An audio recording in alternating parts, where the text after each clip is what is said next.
What's going on, everybody? Welcome to another episode of the Fight Factory Wrestling Podcast, coming to you live from the Richard Lucas Chevrolet and Subaru studio right here in Matawan, New Jersey, a.k.a. Chop Studios. He said Subaru. It's Dave Sturchio. It is Tommy D. Chris Payne back in the building, so you know the ratings are going to go up. And, of course, we have a very special guest today. It is none other than the, listen, you might have seen him with some paint on his face. You might have seen him as the Jersey Muscle Jock. You might have seen him in such things as TNA Wrestling. It is Steve Gibki. Steve, what's going on, bro? What's up, babe? You blown away by the place, by the way? If I haven't said it at least 7 times by now. I needed it on record. For sure. Okay, well, now it's on record. Yeah, this pictures and videos don't do it justice. This reclaimed wood. Yes, this wood is... It's firm.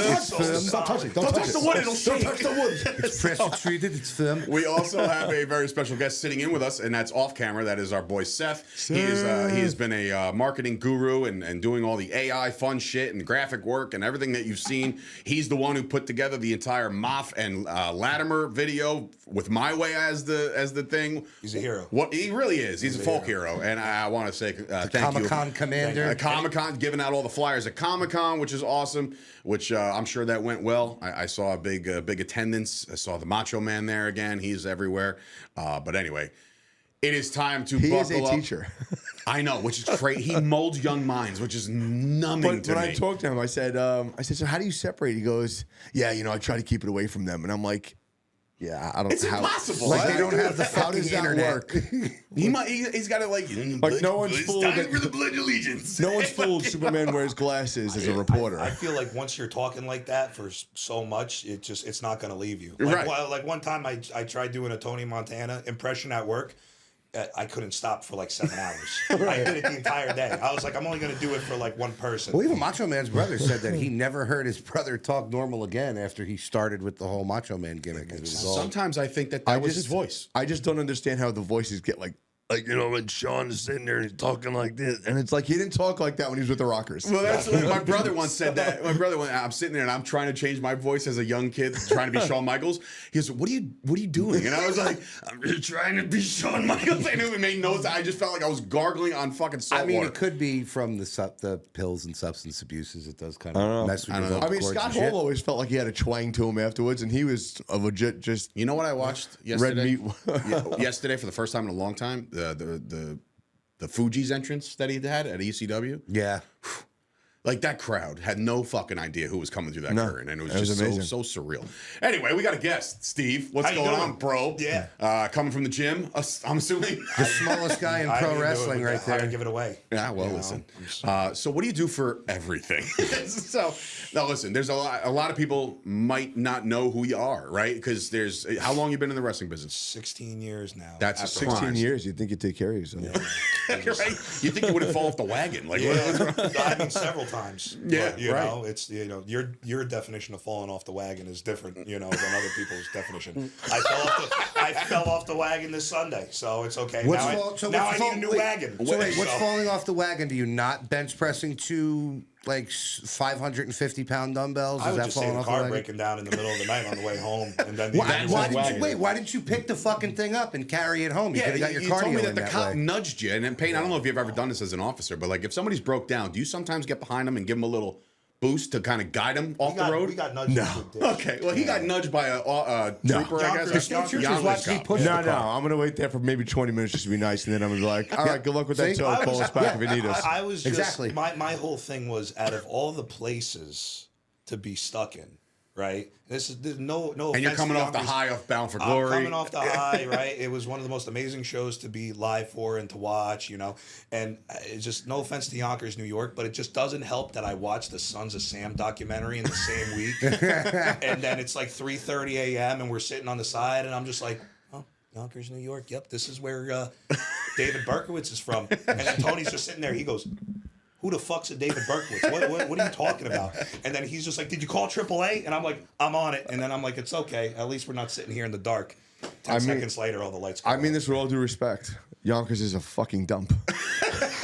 With all due respect. So because he said with all that, due it's respect. okay. Yeah, but he can say you're from I New York, prefaced so it. it's okay. Yeah. So 16 years in the business, where'd you first train? Oh, man. So as long as like nobody starts the way we started, I think the business is off to a great start. But it was NWS was like the National very start Wrestling of it. Stars, Dapper National Wrestling Stars with Dapper and Gino and all those. So you're guys. with the Zebra Kid. I haven't heard The that Zebra guy's Kid, fucking literally. name in for years. Yeah, no, even before he was the Zebra Oh, by Kid. the way, Zebra Kid is Joey Janela. But before he was a Zebra Kid, that's what I'm saying. Like 16, and it's weird for me to even know this. He was jumping Joey Janela. Joey Janela, right. So With when the did Starman purple come shiny into there? biker. After? PWS. But, With the short bowl cut haircut. Very short. Yeah. It was insane. But and like, all of his teeth, which is crazy. That's great. So, all right. So, NWS. One guy that so could- that's technically not training then. no, it was not. No. They literally how it happened. It's just like I'm on the verge of like middle school, high school at the time, like 14 years old, and then I find out literally 2 blocks away at the Union Elks, NWS is putting on a show, and like Giant Silva's gonna be there, and literally. No, I remember this is when Chris Masters first got released. And Chris Masters was supposed to be on the show too. And I'm like, I got to be there. So I showed up at like 9 a.m. at that building. Nobody else is there. I'm just sitting, waiting for somebody to show up. Dapper shows up. I'm like, hey, can I help? And he goes, absolutely. Set up some chairs with me and then help unload the ring. And I'm helping unload the ring. And I'm just like, how do I get involved? A young boy? Come on! Yeah. And then he's How many like, tickets can you sell? I'm not booked. No. How many tickets but can you how sell? many? that's immediately as soon as he probably Cardi smelled me fuck. when he pulled into the parking lot. He's like, "There's a ticket seller in there. There's a 14-year-old ticket seller in there. I know there is." And it was just like, tell you what, you come here, you set up the ring, and then we'll give you a little bit of ring time before the show. You know, you roll around with the boys, and then we'll give you some tickets to sell, and then we'll get you on the show. And I was like, splendid. And here's the thing, Splendid.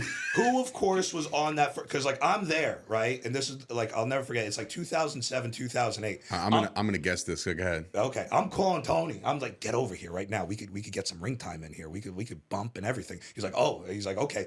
Gets there. We help like load the ring up, everything like that. You know, show starts, and they're like, yeah, just chill, relax. Who comes out for the first match? Kevin Matthews.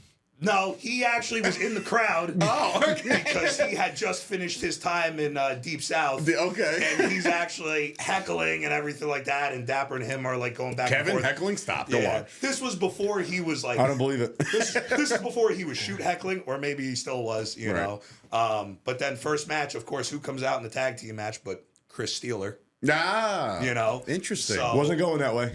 Yeah, nobody saw that. Him and one of the big hillbilly guys, right? And then Steelers like, you know, like right in front of the corner, and I'm like front row, just like chilling and everything. 14 years old, and I'm like, wow, my first ever independent wrestling show, you know. And I'm looking, and I'm just like, do I shit talk? I'm like, of course I shit talk. Look at this guy. His mohawk is so stupid, you know. Like what is he trying to be, you know? And I'm just like, you know, and like I'm 14 years old. I'm not the specimen that I am now. And yes, I know I'm a specimen. It's okay. Like, you know, They glasses. made you in a fucking lab at this point, but go ahead. Yeah, it's a good lab. So, glasses. Can I meet braces. your doc? Can I meet your lab specialist? Can you put me in contact with your They lab? used to call it ICO Pro. Yeah. Can I meet your lab specialist? So Steelers on the apron, right? I'm 14. I got my glasses, my braces, you know, good puberty acne, and then I'm just sitting there. Puberty and acne. Yeah. He's talking, you know. He's oh, come on, make the tag ref. Watch this guy. I'm like, yo, Steelers, stop flirting with the ref. He turns, he looks at me. And like I'm like, it's an independent wrestling show, family show, you know. I'm just heckling, like, stop flirting with the ref. He looks right at me, he goes, shut the fuck up, kid, before I slap the braces off your face. And then like looks back, I go, ooh. I'm like, it's the first man. I'm like, And then what you the- looked at him and you know what? One day I'm gonna go to Starland Ballroom and fight you 16 years And from then now. I'm Well, like, before all right, that, so- they became yeah. a tag team in front of 10 people at a baseball stadium in Shut the Staten fuck Island. up with that. Huh? We're done with this. Well, What was that? It's Staten Island. I'm kidding. It was at that moment. No, I knew. I was like, yeah, 16 years from now at Starland Ballroom, I'm gonna kick the shit out. I'm gonna beat the braces off of your face. One day in a rock venue. So all right, brother. so who's NWS is obviously your first experience as an indie wrestler, but like, Yeah. do you have your first match with NWS? It was, yeah. So my first match Christ. was with NWS. That was great. That was with the Nigerian Nightmares. They shoot killed me. Dude, That was- those people just kill people for sport. It literally, man, I look. This is how I know the business is in a better place now than it's ever been. Sure. Because when I look, and this is on YouTube still. My debut match is called Nigerian Nightmares. Awesome. and it's the last like Nigerian 4 Nightmare's minutes awesome. of the match of me on the top. This is at where Shotgun runs now at the Union Knights of Union, Columbus. yeah. Yeah, in Union. I'm taking a fall away slam off the top rope. Boom. They turn, they put me on my stomach, right? Danny DeMonto's the special guest referee, just to be in the Oh, my ring and witness God. it and laugh, right? They both go up to the top rope. Both of them. Two, like, literally, I'm not even going to say like 400, 500-pound guys. I know. I remember the size of those guys. And Which ones? The Nigerian Nightmares? And they... Didn't he used to do the moonsault off the top rope? No, that was No, that's Sonny. Sonny That's Black. Sonny Black. Sonny Black, yeah. Sonny Black, I've worked him before. He's good. He's He good. can go. He took Yeah. care of us. These two guys, fuck them. I don't care anymore. No, Yeah. they were the worst. Literally- Apparently, according to also, I've never actually I'll interacted with confirm them. it for you right here, because when they said we're gonna put you on your stomach and we're gonna take care of you, I'm gonna superplex it. He's just gonna roll off of you. That didn't happen. He did not roll off of me. They literally landed with their full weight on top of me, like literally breaking. I've had the wind knocked out of me before, but never like that. They turned me over to pin me, and you could see in the video my knees are bent because I am like just gasping. I'm just like, I can't catch a breath. I literally can't catch a breath. And it's going on for like 35 seconds. I'm turning like purple. And then I lose feeling like in my fingers and everything. And they're jumping us after the match. My tag team partner was Too Hot Steve Scott. He was not able to break up the count. Yeah, he wasn't able to break up the count. I Saturday. got you. Yeah. Steve, While smile, walking bro. back to the Smile. locker room. Yeah. So they're jumping us after the match, and like, you know, like when like the one's trying to like put the boots to me, and he's winded. I'm like, fuck, you know, and then he looks at me, he goes, "Yo, man, you look kind of blue. You okay?" And I'm just like, I can't breathe. I can't breathe. Your brother, he's down again. Yeah, I can't breathe. Every time I turn around, he's on his head. Well, because I was supposed to tag with Tony, but Tony got a shoot concussion during wrestling season because this was like in the winter, like in December. And but it's like, I look at that. That's how I was introduced. That's how I was brought in, to where like, we're gonna bring you in. Your first match, we are going to shoot, kill you, and then we'll see if you want to stick around. All right, so obviously it's a shitty experience to start, right? To start, but not all experiences end like that. So do you eventually get to a school? Yes. Where? Eventually. So then we wound up working with Ricky Reyes. Okay. When we were doing JCW, Jersey Championship Wrestling. It was like around like 2013, 2014. So this is peak Dave Destruction and Chris Payne right now. This is peak. You might have heard Destruction me and Payne anyway. era. No, We're this is, seasoned vets at this point. I love how he's done. Yeah, season bets. Seasoned vets. So, you know, and then we do a match with them in Hasbrook Heights, and Ricky Reyes is like, dude, like, you know, like he's like, are you guys like train? And I'm just like, well, we never went to a school before. Oh shit. And Ricky Reyes is like, all right, well, I'm sorry, because I was about to rip you guys a new one, but the fact that you guys were able to do that and not be trained. Listen, I train at this school in Long Island like every Sunday, like if you guys want to come down. So for a straight year, we were going to Victory Pro Wrestling School out in Long Island, training with Ricky Reyes. And Ricky Reyes is a Ring of Honor like OG, you know, and he like his work is so good, like so smooth, like snug, you know. And that was like a year. And then after that year ended, it was finally, you know, D2W had a school that Damian Adams. D2W, I think Mo Bakara was from over there, if I'm not mistaken. Which one? D2W? It's possible. Yeah, Mario Bakara. Yeah. Mo Sexton. Mo Sexton, whatever he was at the time. Well, I don't think so. But No? from what I don't think so, because D2W from out in Wharton, New Jersey. Yeah. Like up there. Well, I could say that's where Deanna Purrazzo got her start. I don't know why. Maybe that's not registered. No. right, but Wait, D2W. That was. Somebody Jersey we Devil. know was like in our circle was like from there came to us, and I felt like that was Mo. I could be wrong. Brawley Whatever. worked there too. Who? Brawley did work there. Oh, Brawley. Like, actually, like wrestled. She actually posted a picture. What was back there the with- boyfriend's name? with him? What was his name? Which one? That ran the school. Damian Adams. Damian Adams. Yes, Damian yes, yes, Adams. yes. So Who now I mean, runs the women's division at ACW. He does a lot of Yeah, their, I did a seminar up there for him with him and Deanna with Simon Diamond. Oh, okay. Oh yeah. Well, I mean, Damian Adams, like he's probably one of the best coaches that you can get. Like when you're getting coached by him, you're literally getting coached by like 2006 like OVW, like Right. when OVW was still teaching guys like how to work. Right. So we went there and And that's where Buck learned, right? Yeah. So like that's where he's So getting his it's- big training. Yeah, so like that's like the best like working style you're gonna get. And what was awesome there was that when we were there, you know, when like Deanna was coming up too, there was literally like only like 4 or 5 of us. So the amount of like ring time that we got when we were there like every night was awesome. So, you know, we were hitting that school and we were training at that school like 3 times a week, and then we were on the road doing like double shots like Friday, Saturday, Sunday. So like 2015 was a huge like year of like working and like learning and getting around, and you know, that's when like we went to like North Carolina and did like the Legends camp down there where Gerald Briscoe was there, Les Thatcher, Rip Rogers. I think he did that too, or something to that effect. North Carolina. I went down to North Tessa Carolina. was there. Yeah, I went down to North Carolina for Cedric was Yeah, down there. all those. for UPWA. You remember that guy Don? And where he booked me, Gibbs, Mario. We all got one fucking. We got in the independent mobile. I remember that. And we sent down, and I was like, I'm going to wrestle in Flair Country. This is great. I wrestled in front of remember like that. 200 people at a parade, and I was like, I don't belong anywhere near this. I was like, I'm not this good. Yeah, Like, my first OVW trip was really kind of like it was cool, but it was a letdown at the same time because we were driving all the way to Louisville.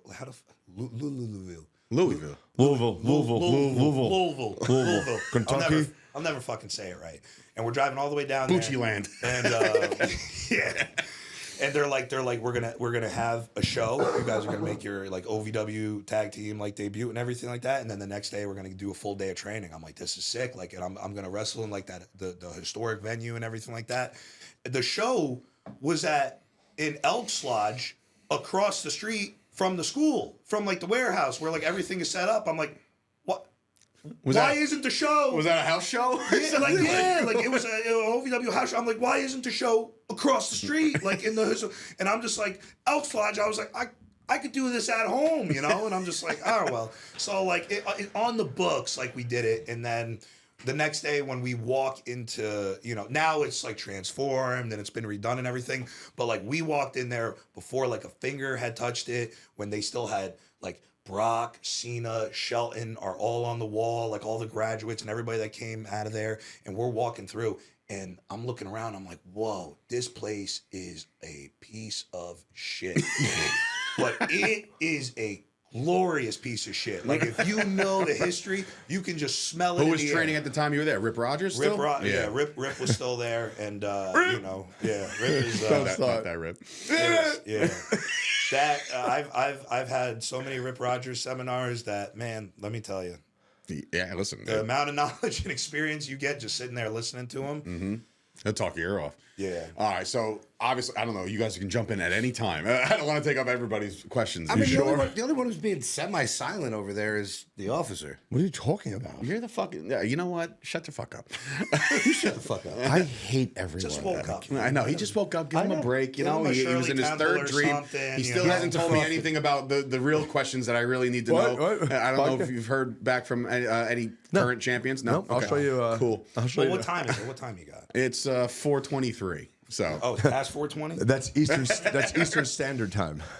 Oh, look at you. The white monsters. Those are 4:20 every day. Listen, so it's the weirdest thing, and maybe you can attest to this. So I'm out in the sticks for WrestlePro doing a Global Force wrestling show. Jarrett booked me to be the ring announcer, right? Global Force. So we pretty much WrestlePro roster and James Storm. That's all it was. And their belts. And they're right. And They had nice belts. They did. They did.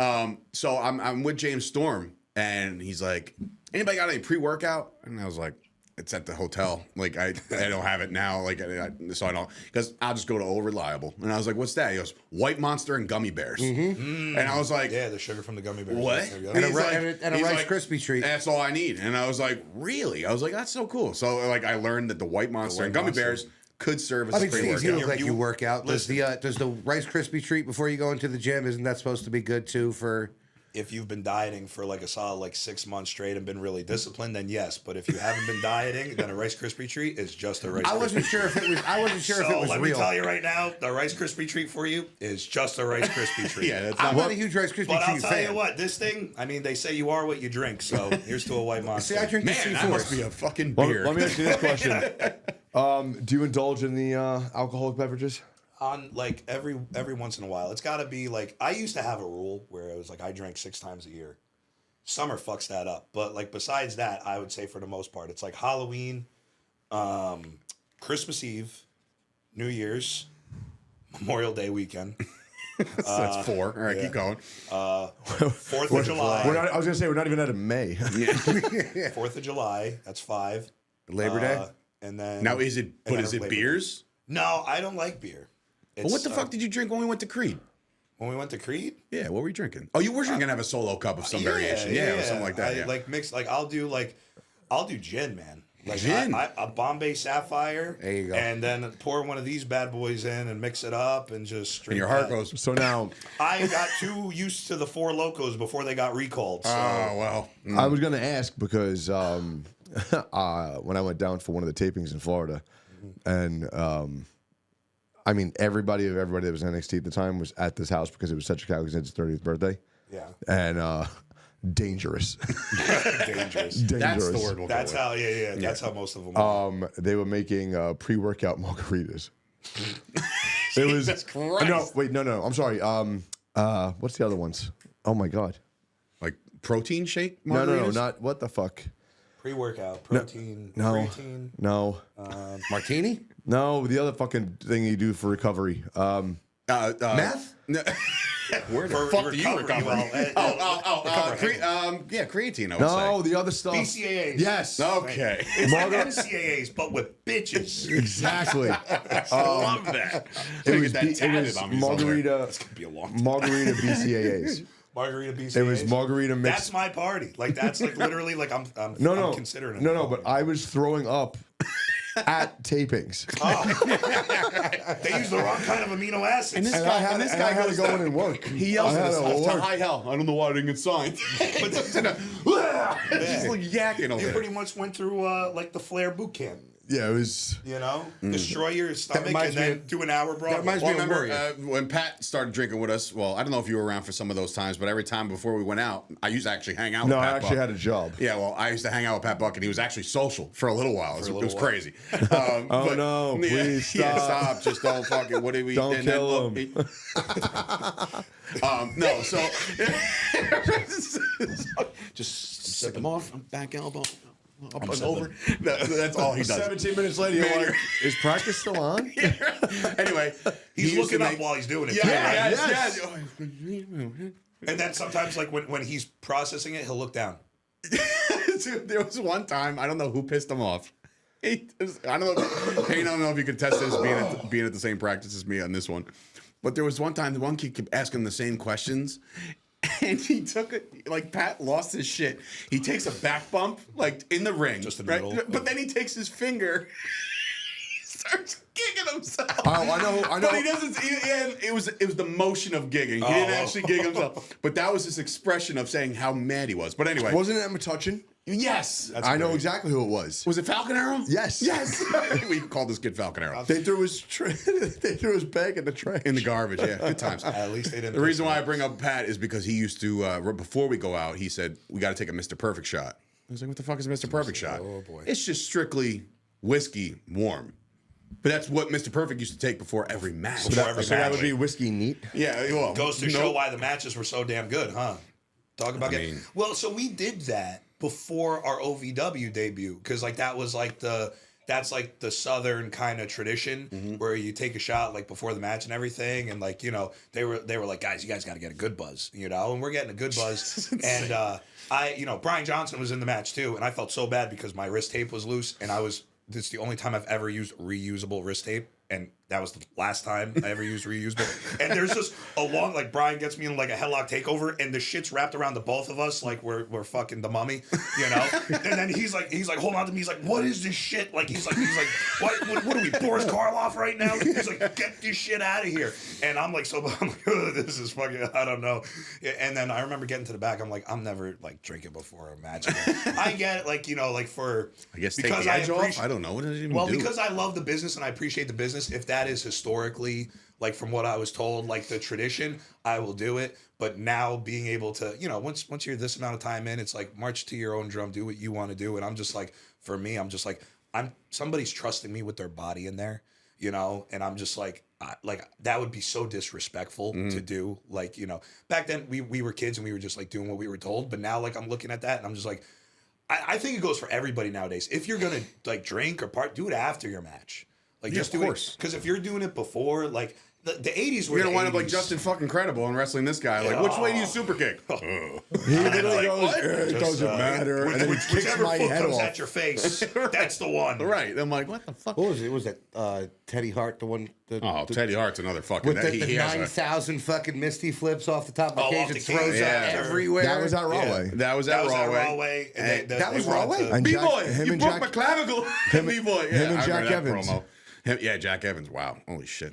Because I'm sure he wasn't sober when he did that. No. Bro, he was Gibbs sober. used to didn't Gibbs used to do say like, oh, I do 3 shots of vodka at night, and then the next day I dry out. Yeah, I'm that's like, I don't know if that's a thing of bodybuilding, but For like bodybuilding, Gibbs yes. takes a shot, or he used to take shots Yeah. before bed. For bodybuilding, yes. Because it 'cause, like, dehydrates you, right? Yes, it dehydrates you. yeah, but I it'll was already soak up like, your you're already water. on enough gear. Yeah, well, he was. Yeah, I mean, just God bless. Anyway, so when was the aha moment? You know, you start with NWS, you go, you get your Ricky Reyes training up at Victory. When was that like, you know what? I'm getting better, and like now I'm going to be in some prominent roles in certain companies. I think after Damian Adams, like Damian Adams really like helped us know how to work. Like that's when we were like that type of training and the way he coached. Like it was literally like to me, I feel like it was like being at the PC. Because when we would go to the seminars or we would go to anything, like Rip would pick us out to demonstrate stuff. And like, and then when we did go to the Legends camp, like everything that they had do there was like, I don't want to say a watered down version of stuff that we already did, but it was like the apex of our training with Damian Adams. And like, it's still crazy to me that we would do this. We would do a 8-minute match on the fly with each other with no talking. Everything everything is based off body language and just knowing your psychology And what they're feeding you and what you they're know, feeding like- you, where you are in the match, like Right. what's supposed to happen. So exactly, like when you say that to somebody, they go, "What the? How do you do that?" No, it's that is feel. that is to me like the Everest, the epitome of being able to work. So once we were getting to that, he goes, "All right, Steve, you and you Deanna, 8 minutes on the fly, no talking." And then if you would talk, you just start the match over. You know, Your 8 minutes turn to a Broadway. Oh, Because my every God. time you're like 7:59. Yeah. well then, but then it got to the point where it's just like, all right, we're gonna do hour-long matches on the fly, because everything at training was always on the fly. Everything. Interesting. So, and that was With like, us, it was everything like go talk over your match and then come back and do it. Yep. It was so, never on fly. so when we got to like that point, or we got to a show, it was like, you know, it was like a breath of fresh. We're like, oh my God. But then like it got to the point where it was just like we knew such psychology, and we knew like all that, like the deep work rate to where, and it was so funny because people that were like training with Damian, like back when he was at IWF, like that would give us like a heads up of he's the best trainer ever, but he will make you hate the business.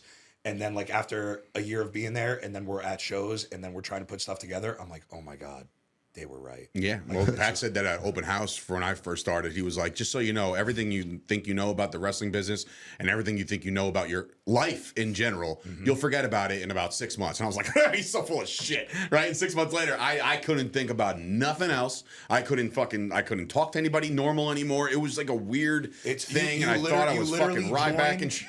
You join a whole new phase of the business. Like there's like just different phases that you can either stay in, get stuck in, or you can evolve, or you can even regress. You know, like my biggest thing, and like this is how I've been thinking for like the past couple of years, is because like I hear everybody say like, you know, oh, I do this because I love it. I do it because it's fun and everything like that. Yes, like I do too, but that's not my main reason. Like I'm still fighting to make something out of this, and like that's How old are why you, if you don't mind me asking? I just turned 30. Oh, so you're a baby still, No, bro. dude. Eat no, I was shit. literally eat shit. Like I'm sorry. Eat shit. I'm 40. I feel like I'm pretty sore. Stiff I socks stuck in my wanted- mother's wall. Like than you. because I started when I was 14, right? Hold on, And you're then 30? I just turned 30. Math's not mathing.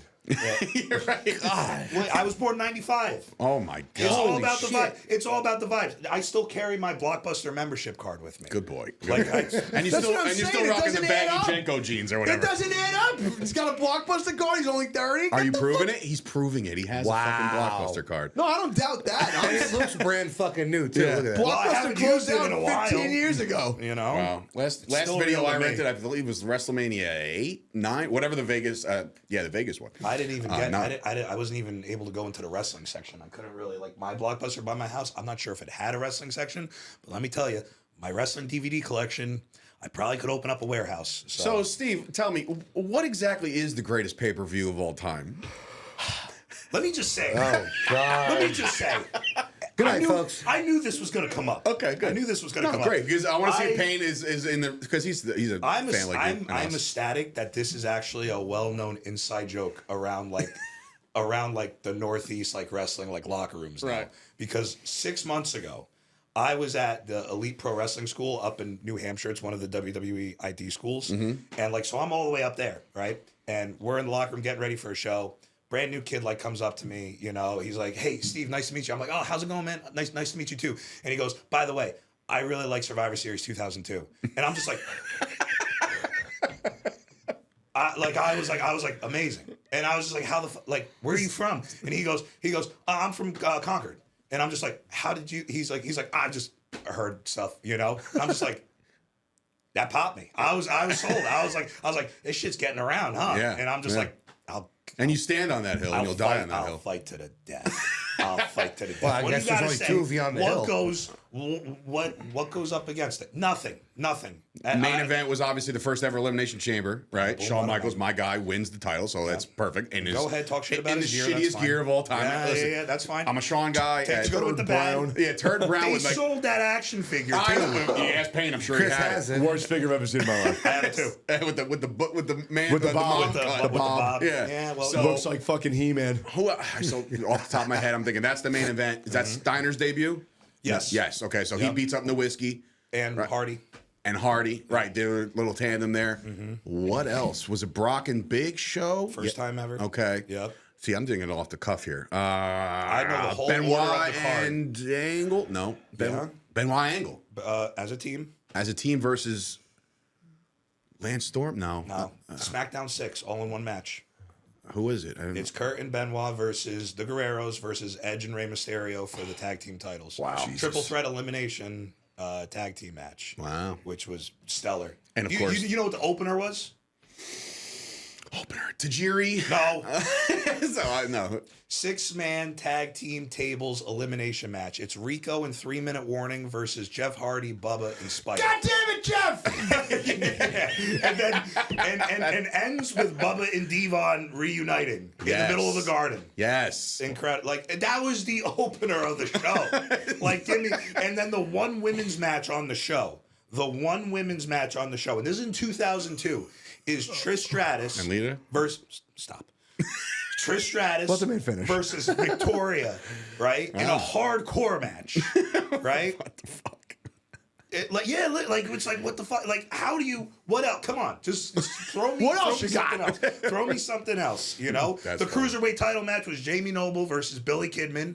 You know, these guys are like the best agents ever. Billy now. Kidman at the time had the most underrated Such theme a song, badass theme song. of all time. Oh, and I'm God. like, wow, nobody likes this like I do it. Like I put it on CDs and shit. People are like, oh man, who is this? I'm like, Billy fucking Kidman. You're like, who listen, the fuck is Billy Kidman? Never mind. That is my era, and that's why like I go to that's why like now, right?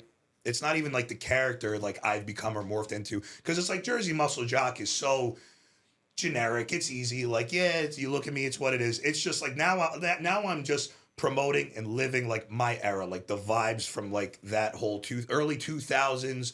Ruthless aggression. This is like Triple H white boots era, right? Like Absolutely. Yeah, with like the mutton chops and there's no actual beard. It was like Did he wear the fucking the spandex shorts at that point? Was that the spandex shorts? Well, he did that. Remember when he wore them up to the knees? Like Yeah, the, but that was SummerSlam. That's because he tore his groin.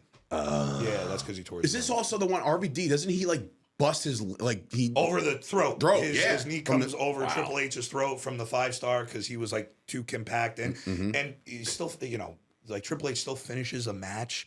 And like literally when you're watching it, if you don't know that Triple H is hurt, you're like, you have no idea. Like Right. you're like, okay, like he started the match. He got color like right away. You know, it's the way the Elimination Chamber like should be. And then like, and this is years down the line, I find out like the order entrance was messed up. They all came out the wrong order that they were supposed to. Oh wow. And so like they're calling that match like in the ring. It's so like now even when you look back at Oh, it, so everything they had predetermined in the back all goes out the away. window. Wow. All out the window. Shit. Which gives you even more appreciation. I mean, like literally the match is just every single person in that match is a legend. Yeah. And just proves it on the spot, like right there. It's just so, you know. So yeah, go educate yourselves, everybody, and go watch Survivor Series 2002 I remember when I worked every day. in front of Union, in front of 74 people. Yeah. Nothing. Remember? He does a fucking one of the thingy things over the top, and RVD catches him. RVD does his fucking jump up to the apron and then does like a sidekick to Bonesaw. Oh, yeah, yeah. Yeah, and then I this come guy over comes and flying. I fucking do an over the top fucking dive onto him and I land and it's just crickets. And I go, nothing? The whole crowd are like, "Oh yeah, that was good." That was good. 2 seconds so later, great.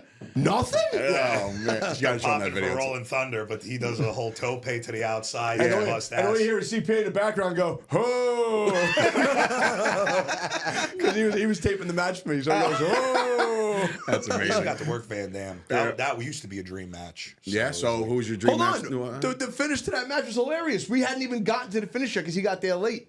And then he goes, we're at the curtain. And I go, all right, so what's going to be the finish? And he goes, we'll figure it out there. And then and I'm like, okay, I see you. And I go. Jesus I was Christ. like, Who went up in What that was match? the him? finish? What was the finish? I won. All right. I went over on Bonesaw. And that's all that matters. Yeah, there you go. I won. All right, so you obviously look. You're coming up. You got the victory training. You get the aha moment. Like, hey, I'm getting good at this. I'm going to start traveling. Go to the OVW things. Do all that stuff. Where does this alter ego come in? That was my question. Oh, sorry about that. Oh, but yeah, the so other guy. Dark SDG out of nowhere from left field. It's weird. Like you're, because I know you're into muscle that. jock, Right. dark STG. Yeah, I know It's you're like- into the horror game and that shit. So is our boy Seth over here. He's a big horror guy too. But see it like, on the shirt. where does that because clearly it's very vintage Taker-esque movements. It's very Michael Myers-esque movements. Mm-hmm. So where does this all when did you decide, you know what, makeup is the play here? I love it because like I was doing Dark STG once a year since like 2012, 2013, and just nobody knew because I was only doing it for like the fundraising show that like we were putting on, which was like we called it HIWF. It was High Intensity Wrestling Federation, and we would do it at our old karate school in Kenilworth. And what was great was it was just like, yeah, there was like only a couple of us that were like trained, and then like the other of us, like we put in like gimmick matches and stuff. But we had the lighting system like from like our karate school, which like, you know, like our old instructor went all out on. We had a projector like on the wall. So like we played rivalry videos. We didn't get to use My Way, but we used other songs, you know, bangers though, bangers, you know, whether it's Caesar, whether it's Saliva, you know, whether it's Egypt Central, you know, but a little bit of Daughtry, you know, a lot of bit of Daughtry, I got to be honest. I haven't heard him talk this much. This is amazing. But we had like the crowd we would get wasn't a wrestling crowd, Yeah. you know, but like you still entertain them. And then for that, they were like, we do need like a big heel, like an intimidating heel and everything like that. And I was like, I always wanted to do like a dark like character. Like I just always liked somebody like having like a switch. Cause like I think the biggest thing is my fascination with like the old school Universal monster movies. And I love the Wolfman. And the fact that it's like you got Lon Chaney Jr., who is like genuine, nice, good guy, you know, and then when he like becomes the Wolfman, it's just like, you don't give a shit. He'll bite everybody's neck and just, you know, he'll find my car in the middle of Yonkers, New York, because like that's And it all the same comes full setting, circle. you know, it's the same foggy tree setting. Wasn't pushed in a ditch by a cop, but Yeah, he wasn't. You know, if he was, he'd probably I'd be like, Lon, get him. But and then around that time too, because you're thinking like, oh wait, and I'm gonna be honest, because everybody sees it, they're like, oh, it's like Sting and Brian Cage had a baby, you know, and I'm like, yeah, like I get, because I didn't And see Finn Balor's doing the same, like almost like a right, but the I Prince was Balor thing. to be fair.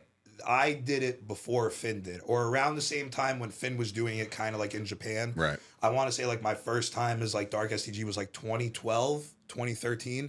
So, and it was just for that show where I got the inspiration from, because at first it was just like a lot of mascara like around the eyes, just like a lot of mascara kind of like melted away. I hadn't seen The Crow until like 2015 anyways.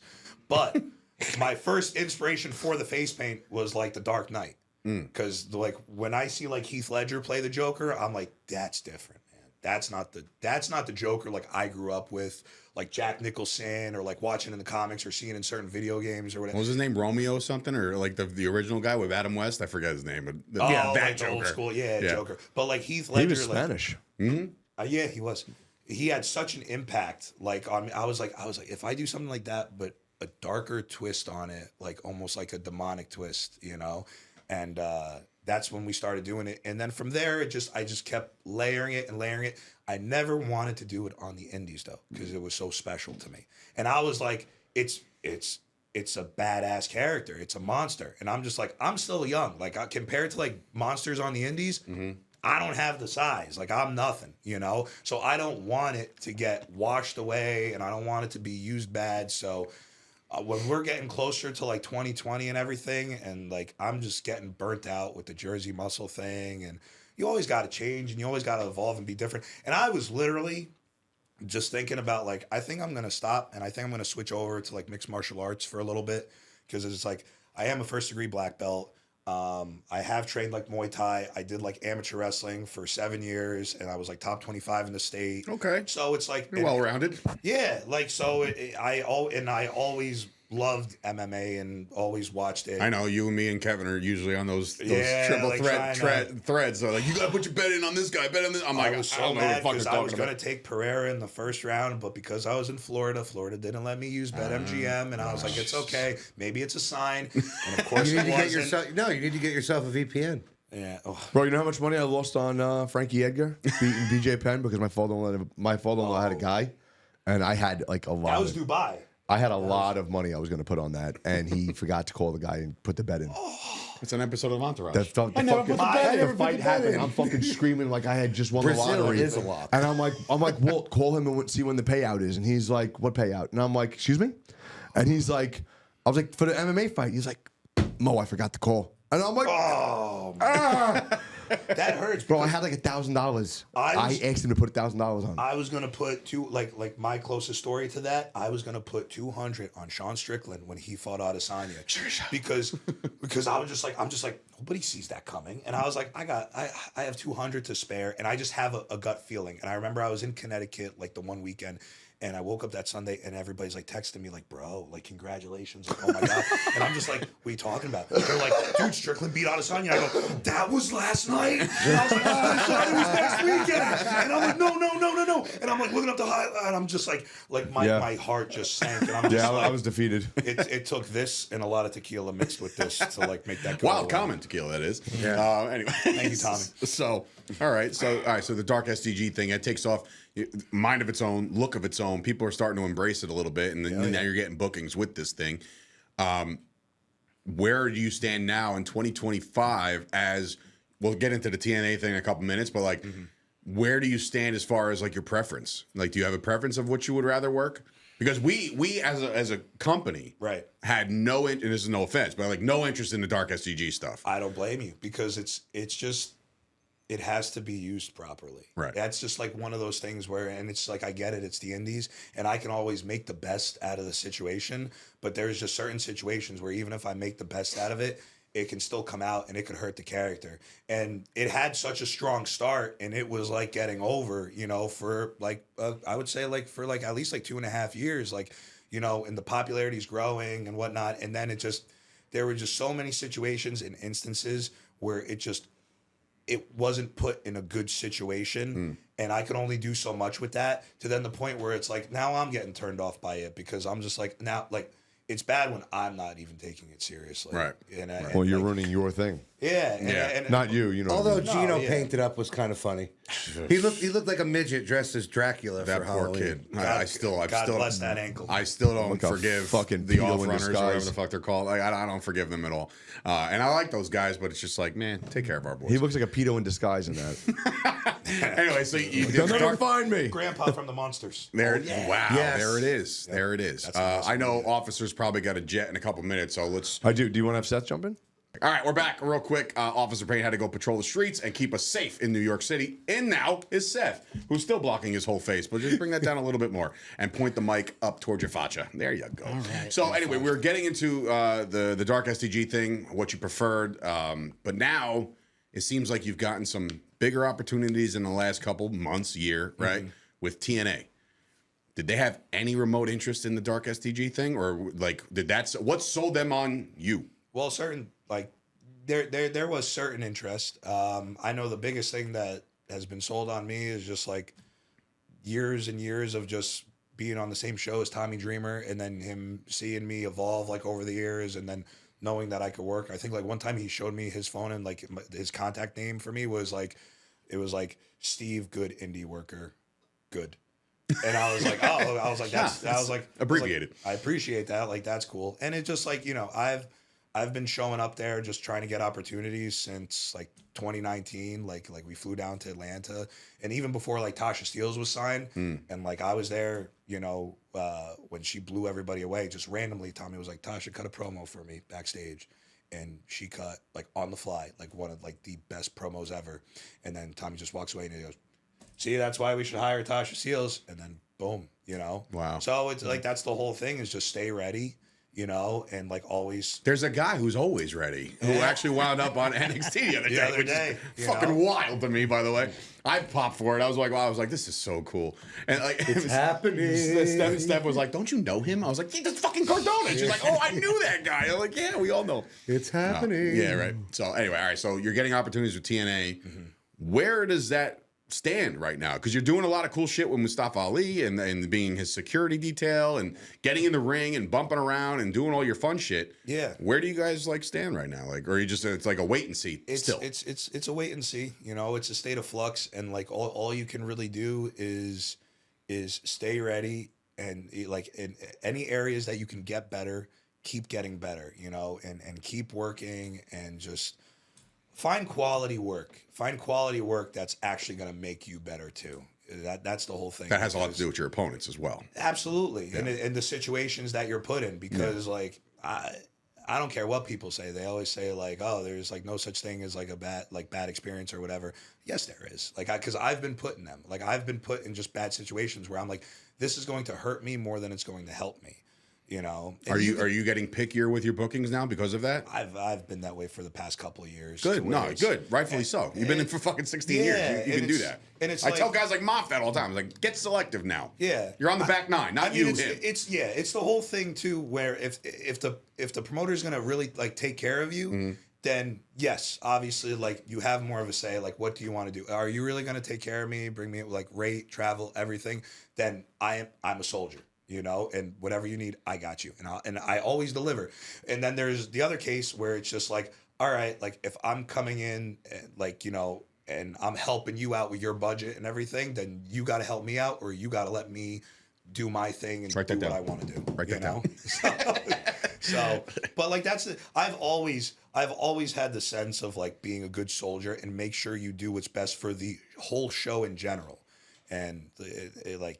In a very, very me business. Absolutely. Like, so that's a you're a rare breed, just so you're aware. Yeah, we're a dying breed. That's probably what I should have said. The a dying whole breed. thing that's why it shifted into that, because like, you know, me and Tony, we were the Down Boys, then we were Jersey Muscle Society, and then like we do Gabe Sapolsky masterclass, learn a lot. Gabe was really high on us, loved us. You guys are like the Trend Twins, man. You guys could be like the Trend Twins of wrestling. I'm just like, time to evolve again, and we can't call ourselves the Trend Twins. And I'm like, I guess we can't really call ourselves the Clenbuterol cousins. You know, I don't know how over that's gonna go with HR. Yeah. And then it's like we're sitting on it and we're thinking, and Tony's brother Vinny actually like comes up. He's like, why don't you just dying breed? You know, he's like, guys always talk about like you're part of a certain breed, and it's like, you know, not a lot of guys that you guys started with 16 years ago are still around, and even the guys that are.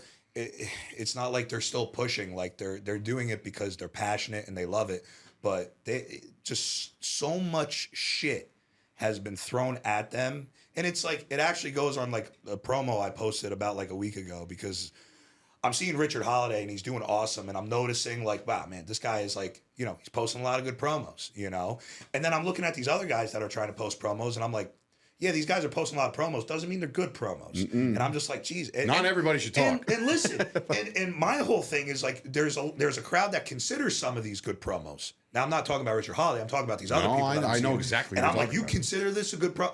I'll give you a good fucking promo. You know, and then the one right out the cusp, like of me, like after my workout, of just saying like how I feel with the industry and everything, because it's real, and it's 16 years of like pent up frustrations, because I see guys like Moff, like Donovan, other that have been around forever, that have busted their ass, Fala too, these guys have busted their ass and given so much to the business and still do. And they get shit thrown at them. And it's like, and how is anybody okay with this? How is any of your peers okay with this? How is anybody that you share a locker room that understands how all this works okay with this? I'm not okay with it. And that's why I'm just like, I'm going to speak up for it now. Dude, because literally last night, I texted you guys a match graphic. Don't say who, but like I was like, Jesus. Like I was like, because I get bent when certain people that I respect in this business are getting handed garbage. Yeah. And it's all for guts. Like they're not getting anything out of this. And it's not even just that. It's like I'm picturing that match going in my head, and I'm picturing the gimmick part of it, and I'm like, he's too fucking good to be doing that goofy as shit. Like, Well, it bothers me so fucking my much. whole thing is like, so that's why like Dying Breed worked out as a team for us, because even Tony's like just sick of the shit. But He's like, been in it just as long as you, 16 years, Okay. yeah. And it's like, And I don't know him, so like I would like to know him. Bring him fucking to Starland. We'll figure something. 100%, 100%. And it's like he's been dealt with so much shit too, because he did the whole Nightmare Factory. He graduated from the Nightmare Factory on his last dime. Like he went down there, went into debt and everything, risked it all, like, and was showing up to AEW shows. He drove out of his way. All the way down to, I think it was like Florida when they were like doing tapings, had like no money left and was like, I made it all the way down here. Can you give me something? And he's a good worker and he puts everybody over. And I'll be honest, he's probably a better worker than me. I like to say like I have my skills and my aspects, and then he has his skills and his aspects, but he can really make guys look good. And the fact that they looked at him and they're like, sorry, we just have nothing for you. It's like, dude, like everything that this guy like gave you and put in, and you're not going to have anything. And it's one thing if you're quality and you're really not that good, right? And it's another thing if you are that good and then you look and you see who is being used and they're taking it not just for granted, but then they shit the bed too. When you knew that they were going to shit the bed and you had this opportunity to give somebody else who could take chicken shit and make chicken salad.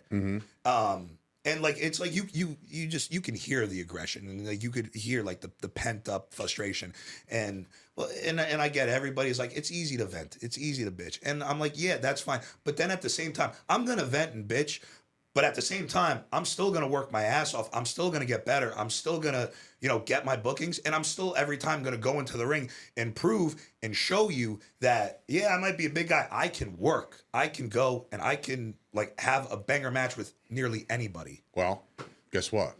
November 15th, you got your hands full with our first ever inaugural, I can't say that word. Inaugural. Him, that too. Open weight champion Chris Steeler, who was a part of your very first experience in pro wrestling. So you guys go very, very far back. You guys were a tag team at Knuckle Brawl in 2024. You guys were a really good tag team. And it worked out really well, Yeah. but it just so happened to work out where we had this big, grandiose, fucking number one contenders match that was supposed to be a four-way, and then a triple threat, and then a one-on-one. Yeah. I love telling him that story when. All right, so all the changes went down there. You're up in the bar, and I'm like, shit, I gotta go find Gibki to tell him, his match changed. He's like, it changed again? Yeah. What do you mean it changed again? Because pro wrestling, and So that's he why. runs down, and it's just him and Ray, and but Ray's like, again, yeah, it's just one-on-one, bro. You and Ray absolutely slaughtered, and I think Ray is a very talented individual as well. Probably one of the Another top, Damian definitely Adams the top matches. trainee. Is he? Okay, so there you go. So the proof's in the pudding as far as when it comes to Damian That was Adams. definitely one of the top matches. Hell on yeah, that. hell yeah. I loved watching that back. So now though, you got to shift your focus to a championship match, a chance to be one of the representatives of our company. Your thoughts going into you and Steeler? I mean, have you ever worked him one-on-one? You could be honest, and I'm not trying to be like, oh, it's first time ever. I've worked him in tags, definitely battle royals and stuff like that, but like never one-on-one. But we've always crossed paths. To me, like I view the match as, it's funny because like he's part of that breed that I'm talking about. He's been around forever, and he's from that era. And that's why this match is actually so important to me, because there's another layer to it than the championship, is that it's almost for the spot of who's going to represent that breed, who's going to represent that era. And I'm completely fine with being open and saying I'm taking the mantle of that era. The best metaphor I could give it is back in wrestling season when you would have a wrestle off for a certain weight class, you know, and the irony because it's open weight, but like, you know, you got two banger wrestlers, but you only got only one can do 170, and you got to have it at practice, and you got to see who's going to carry that and go on. That's the best way I could give it, because he's part of that breed, and I take it very seriously, and I take the open weight championship very seriously too, because, you know, you guys run a quality product, you guys want a quality show, and I don't want the title to not be a quality title. Not saying that Steeler isn't, but saying that I want that baggage. Like I want that weight on my shoulders, because I'm hungrier now than I ever have been, because I'm taking the aggression, I'm taking the frustration, and I'm using it for something. So I feel bad for Steeler. But listen, Steeler is one of those guys, and he falls into this category. And I talked to Arcadia the other day about this. There is a certain group, or maybe a breed, or a last class of guys that don't know how good they are, and that affects their entire career trajectory. Yep. Steeler's one of those guys. I don't think Steeler ever understood that he's so goddamn good. And same thing with guys like our dear good friend of mine, Matt McIntosh. Yeah. Like those guys coming up. He's in the breed too. He is. You know? Like these guys and came that's up. one person that was taken out because of the shitstorm. Exactly. Because like he finally smartened up to all of it and said, you know what? Fucking hell with this shit. They miscapitalizing absolutely. With him so many places. He was, in my mind, he was the Nick Nemeth of certain company. He was the Dolph Ziggler. He was the guy that would make your match so fucking good.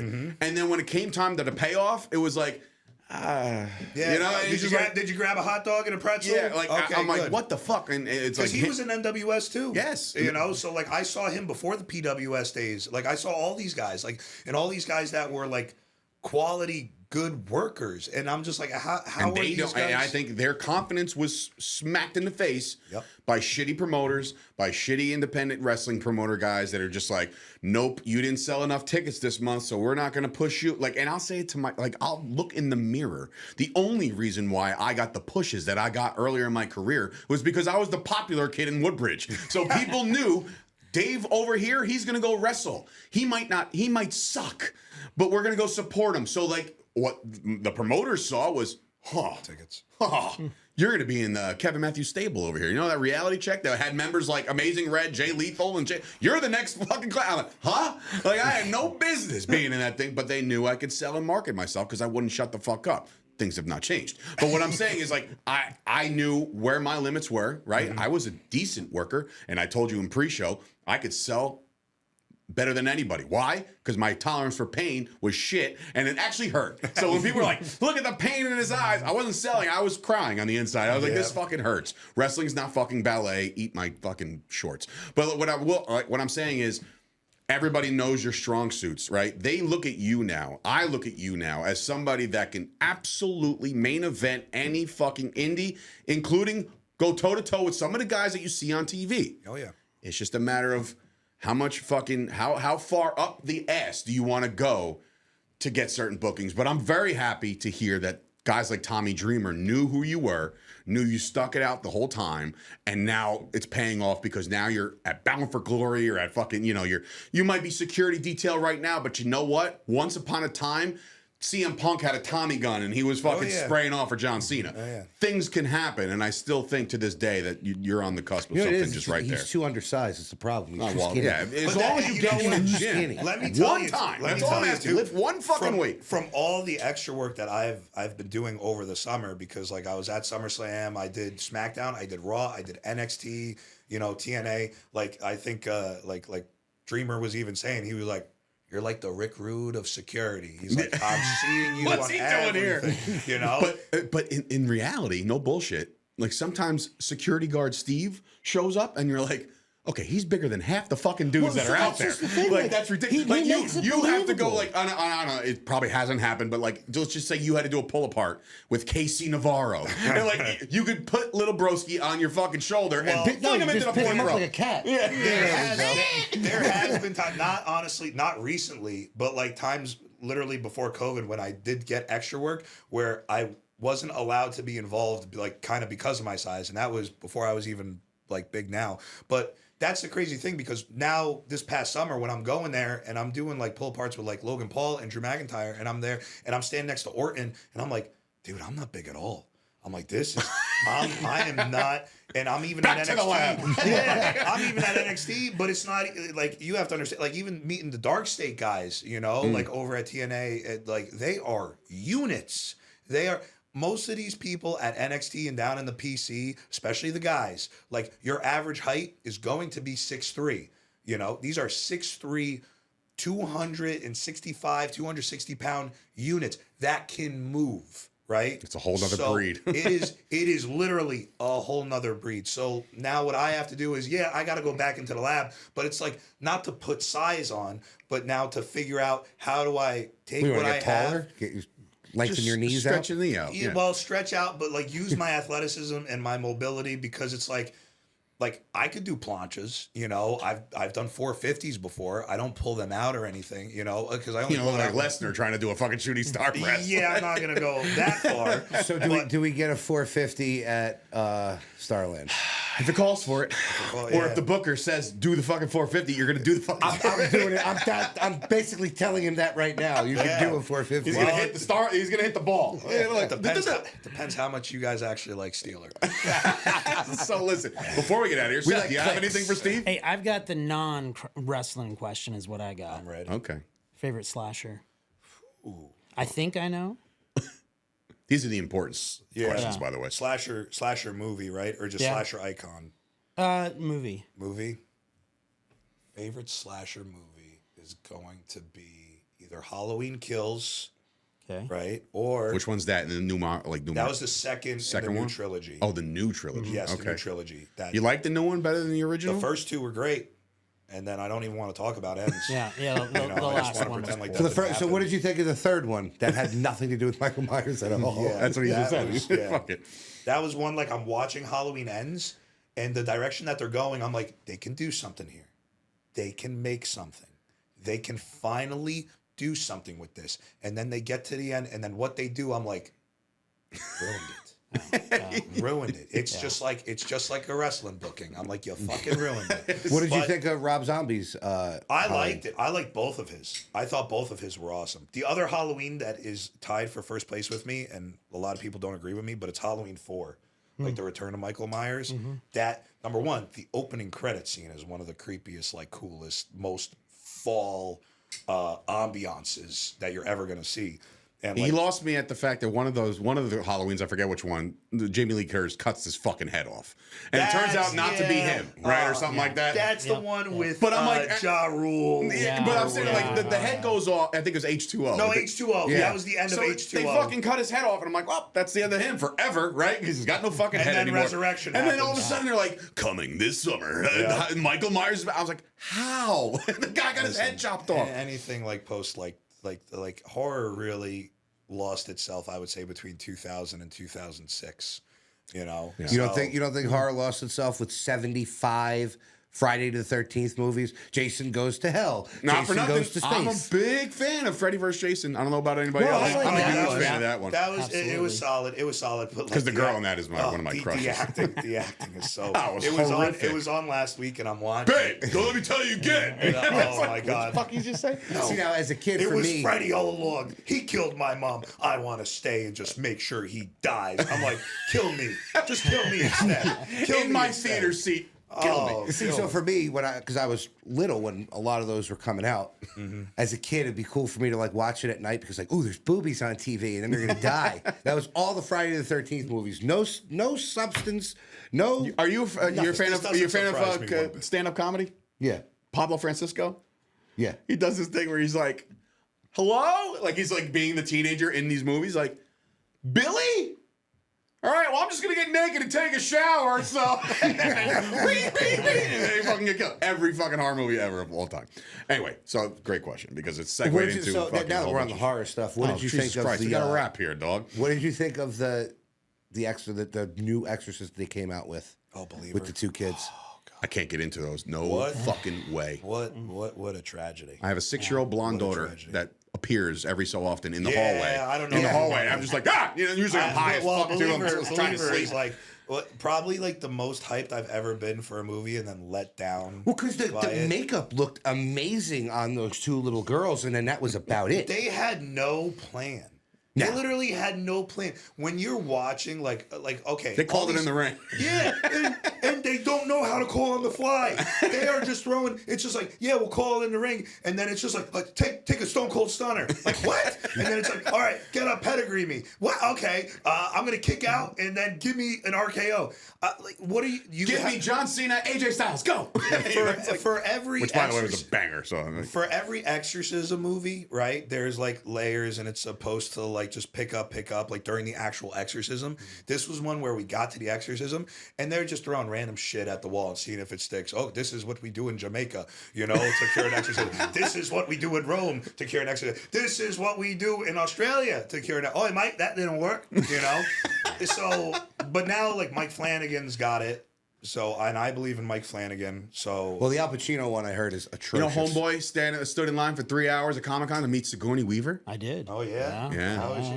That's a pretty good. She's was a rare awesome. breed. She don't go very out to do awesome. these things, right? No, She's I rare. think I that's was the gonna first say. time I'd ever seen it, and you know, you got aliens, Ghostbusters. She's Zool. She's fucking she's- Zool. Yeah. So now it, most it people are was gonna be like, cool. "Oh, she's from Avatar." Jesus Christ. Anywho, Yeah. so listen, you have a big match coming up. We wish you the best of luck. We thank you for coming on into the studio. Thank you for your kind words for the place. I do the very best I can with the time and the resources I have. But listen, man, just keep fucking going, bro. I know there's no quit in you. I've seen all your gym workout videos. I was down for 2 weeks with a chest thing. I saw that you hit the same time period that I did because I pulled my pec doing the 170s. Yeah, well, you know what I did? I had a boil. that was my fucking injury. I pulled my pec doing the 170s. Fuck you. So, in any event, Now I was you're down doing for 2 weeks. 450s, motherfucker. I was down for 2 weeks with that, and every time, like, I would go on Instagram, first video pop up is 170 pound you dumbbells. just What the beasting fuck? something. I'm like, fuck him. I'm so mad. But yeah, so no, it was like a cyst thing that I get removed. It sucked. But Hey, anyway, if it you was drink horrible. some of these, it'll get better. I bet it will. So, in any event, best of luck to you going forward. Thank you guys. Thank you for coming on. Thanks, Seth, for coming on in. Fuck you. I would And love to be here again before the end of the year. 'Cause Dude. this is honestly a blast. open door policy for you, man. Come on I in mean, here. Payne and Tommy are never here, so Maybe we'll get you post match, win or lose. You know, Yeah. post match. You know, come Yeah. on back in. Tell me Come about and the talk. event. maybe you could be a Absolutely. new host. As I said, these two are usually Yeah, never here half I the want time. to talk about every single pay-per-view from 2002. Let's do it. Let's can do fucking do that. it. So, ladies and gentlemen, that is a wrap for this week's episode. Well, we have plenty of episodes. If you want to go back and watch, we have Arcadia here on Monday. We also had Ken Dixon on a toast with Tommy Tequila. We had that, and then we have Yeah, this. he kind of pissed me off with that one. He made a lot of fun of Italians on Columbus Day. I wasn't happy about that. Yeah, well, With now the you gotta fucking watch what you say. tracksuit stuff. You gotta watch what you say there, Man. Kenny. Anyway, It's Columbus Day. for Dave Sturchio, Tommy D, Steve Gibki, Seth, and of course Chris Payne, Tommy Tequila, everybody involved here at Fight Factory Wrestling. We will see you guys next week. We are 1 month away, ladies and gentlemen, and unfortunately, there might be some updates coming to you very soon. We don't have them for you right this second, but we will in. I don't know. I might as well just fucking book Tommy Invincible at this point. So anyway, They see you guys later. Good night. know